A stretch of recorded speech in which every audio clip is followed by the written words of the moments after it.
بتمنى كل شيء يتم على خير. يا رب. طمنيني بس توصلي على مصر. اكيد. ميرسي كثير نديم، ما بعرف شو بدي اقول لك. ميرسي على كل شيء. يلا يلا. باي. باي. ميرسي. باي.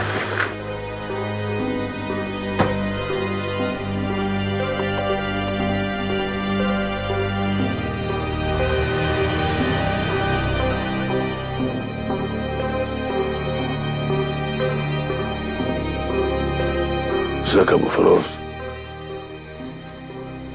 الامن خلاص بقى معانا تمام التمام، ناقص بس نرموا الطقم الاسعد. هقابله بكره. هات لشوف شو الجديد اللي ما بينفع تحكي على التليفون. شوف نحن اول مره نتقابل، انما اللي بدي اياك تعرفه عني اني رجل عملي وما بحب ضيع وقتي. بلدكم شقوقها كتيره وما اعرفهاش غير ناسها، وانا راجل غريب هنا، مفيش حد في ظهري غير واحد بس واقف سند ظهري وسند خطوتي. ولما حكيت له قال لي على شويه حاجات واتفاقات لازم يتفق معاك عليها. ومن هو هذا الشخص هذا؟ ابو فراس. ما تقلي انك بتعرف ابو فراس وابو فراس بيعرفك. هو المفروض انك تتكلم معاه وتتفاهم معاه احسن.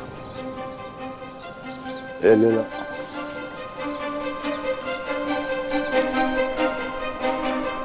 تمام يا باشا، ابو فراس قام بالمطلوب. اتاكدت انه سجل كلامه مع اسعد؟ حصل يا باشا، والسي دي طالع في ظرف دلوقتي على الامن اللبناني. بالنسبه لميعاد ومكان المقابله؟ المكان تحدد، وفراس عرف انه درويش يحو موجود بصيدا، وبعد ساعات رجاله بيكونوا هونيك وبيسيطروا على الوضع وبيتصل فينا وبنتحرك.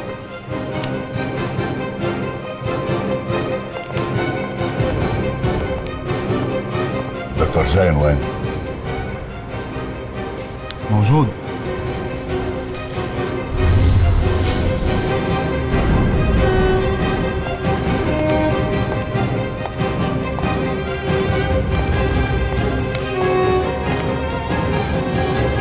أهلين، مش هنا بيقولوا كده برضو؟ جهاز أمني واضح، بس أنت مين؟ عقيد حسام عقرب، الأمن الوطني المصري.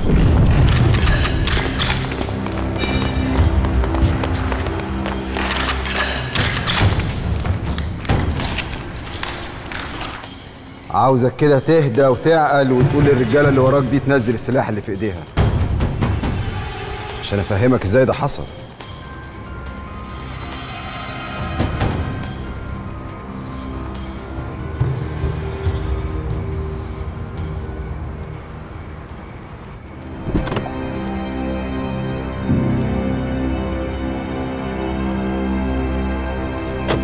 جريت هنا وهنا، لفيت شرق وغرب، ونطيت من فوق لتحت، في الآخر جيت لي برجليك لقضاك.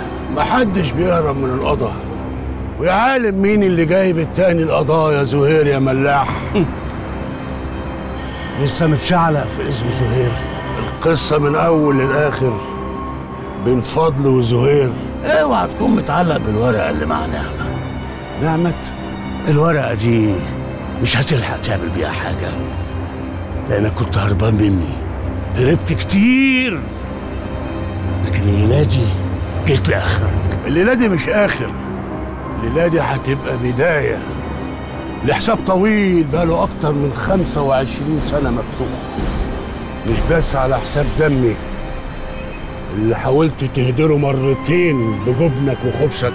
حطيت ايدك في ايد الموت ومشيت في طريق الموت وهدرت دم ناس كتير ملهاش اي ذنب، من اول دم عبده الماحي وفؤاد ومراته لحد دم شوقي السباعي. إذا هتعمل لي فيها ملاك وتجيبها في الدم، في دم الناس دي كلها في رقبتك انت اللي جريتهم في رجليك واستخبيت وراهم عشان تهرب مني. انا عمري ما هربت منك، انا طول عمري بدور عليك، من اول ما هربت من السجن وانا بدور عليك في كل حته، بدور عليك في وشوش الناس، القريب والغريب، بنكت عليك طوب الارض بخبط على كل البيوت، غرضي ان وشي يبقى في وشك واعرف منك ليه خنتني قبل ما اقبض روحك. الخيانة دي ضربة فيك، ضربة في عقلك وقلبك وجتتك كلها، علشان اعتديت على حرمة صاحبك. حرمة الصاحب انت اللي نهشتها يوم ما طمعت ورفعت سلاحك عليا. حرمة الصاحب لما حد يعتدي عليها الموت أرحم له. ولا كنت فاكر ان حكايتك الوسخة مع الكلبة اللي كنت متجوزها هتستخبى للآخر؟ انت دماغك هبت منك ولا عرق الوساخة اللي جواك مخليك تهلفط بأي كلام؟ طول عمرها مراتك عايزة ست صاينة شرفها، وانا عمري ما بصيت لعرض الغريب عشان ابص لعرض صاحبي. الكلام ده كان ممكن اصدقه لو سمعته من واحدة اي كلام، لكن انا سمعته من واحدة كانت عايشة تحت سقف بيتك. راضية مراتي هي اللي قالت لك اني خنتك؟ راضية مين؟ راضية دي كانت ست طيبة وانت كنت مغميها. اللي قالت له اختها اللي شافت وعرفت قذرتك ووسختك ودارت عني وعنها. نعمت اخت راضية مراتي؟ انت بتقول ايه؟ بقول اللي كان لازم تسمعه قبل ما اقتلك واقبض روحك، مش عشان اريحك او افهمك، لا. 25 سنة وانا كان في قلبي غصة، لاني كان لازم اقول لك قبل ما اقتلك حقيقة وسختك وخيانتك ونزلتك، علشان لما تطلب مني ارحمك ارحمكش.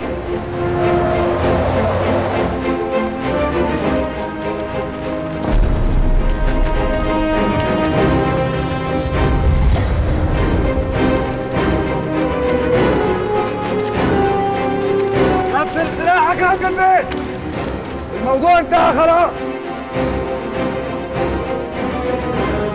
حتى وانت جاي تنقذ ابنك بتخون يا خاين.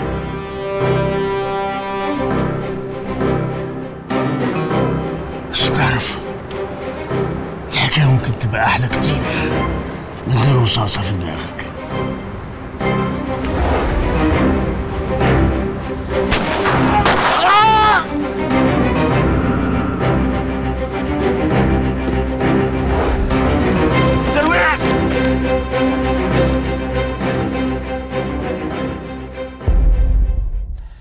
واضح ان محاولة اغتيال وزيرة الصحة دكتورة نادية ابو العزم هتفضل واحدة من اغرب القضايا اللي شغلت الرأي العام المصري حتى بعد الكشف عن ملابساتها، لان بحسب البيانات